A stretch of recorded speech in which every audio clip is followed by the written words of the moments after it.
တော့ဒီလိုတူးပေါ်တာတွေကတရားဝင်မဝင်မျိုးထုတ်စရာတွေရှိတယ်ဆိုတော့ပြင်မလားနေနေပေါ်မှာ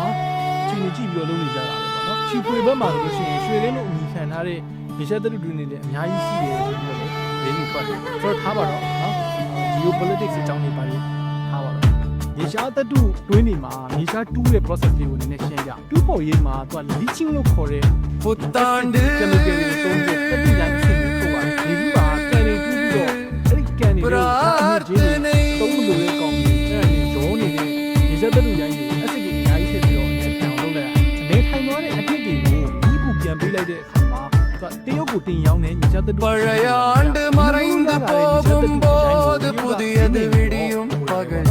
တကယ်တန်းစင်တဲ့ process ကိုကြတော့ဒီလိုမျိုးတက်တူရိုင်းဖြစ်အောင်လုပ်တဲ့အခါမှာသုံးတဲ့ acid တွေ chemical အဲ့ဒီကောင် மேலிருந்து ஆசீர்வாதங்கள்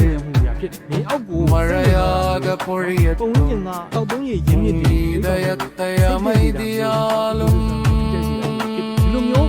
ညီစားတက်တူတွေကိုတွင်တွင်ကျင်ကျင် அன்பாலயம் ဘူးပေါ်တဲ့နည်းလမ်းကလူသားတွေအတွက်ရောပုံကျင်အတွက်ရောအများကြီးဖြစ်တယ်ဒါပေမဲ့ကွန်ပျူတာတွေကဈေးအဆမတန်ကြီးလာတဲ့နော်ကချင်ပြည်နယ်လိုမျိုးမှာလူငယ်တွေကပတ်စံပိုရတဲ့ဒီလိုတက်တူတွေမှာအလုပ်သွားလုပ်ကြတာတွေကများလာတယ်2021နောက်ပိုင်းမှာဆိုရင်အရင်ကထက်ပိုများတယ်နော်တက်တူတွင်ဘက်ကိုလောက်ကင်နဲ့ထုတ်ပြီးတဲ့လူတွေပေါ်လာပြီးတော့ဒီလောက်ရှာပြီးတရုတ်ငွေထောင်းအဲ့ဒါကြီးတွေဒီစားတွေရှိလာလူငယ်တွေကလည်းတက်တူတွင်မှာပဲတဲဆောက်နော်ပိုက်ခန်းဒီကန်ကြီးဒီလိုမျိုးဒီလိုမားတွေရောနေဆိုတော့မမနဲ့ပြန်ကြည့်လိုက်တယ်လောက်10သိန်း15သိန်းရတယ်ဒီလိုစကားပြောတတ်တာမျိုးဒီလိုလောပန်းသဘောကျတယ်ဆိုလို့ရှိရင်လက်သက်မွေးတာမျိုးဒါသာပင်ကားတွေကားပေါ်ဒီဝင်ခေါ်တာမျိုးကားမောင်းတာမျိုးဆိုလို့ရှိရင်ဒီကမကပူရတဲ့ဒီလိုကိုတွေးလို့ကြအများကြီးဒေသခံတွေနဲ့လူသားတွေနဲ့အတွက်ကကြတော့စိတ်သိနေနော်စိတ်သိနေရေတောက်မိတယ်ကင်မီကယ်တွေရှိနေတယ်ဆုံးနဲ့ဆိုင်နဲ့လောကတွေဖြစ်တာမျိုးနော်ဘိုးဘွားစင်စက်လုတ်ခဲ့တဲ့စိုက်ပျိုးမြေတွေဆုံးရှုံးတာမျိုးဖြစ်တယ်ပြီးတော့ပြည်တယ်မှာဒီလို lucrative ဖြစ်တဲ့နေရာတွေမှာက web produce တွေရှိတာပေါ့တချို့တွေဆိုလို့ရှိရင်တက်တူတွင်းကိုလုပ်ပြပေးမယ်ဆိုတော့လူကုန်ကူးတာမျိုးရောင်းစားတာမျိုးအဲ့ဒါတွေများရှိတယ်တက်တူတွင်းသွားလို့လမ်းမှာပျောက်သွားတယ်เนาะဆွဲခံရတယ်ဒီမှာသွားရေးရမယ်နိုင်သည်ဖြစ်တယ်လို့ပြောတာ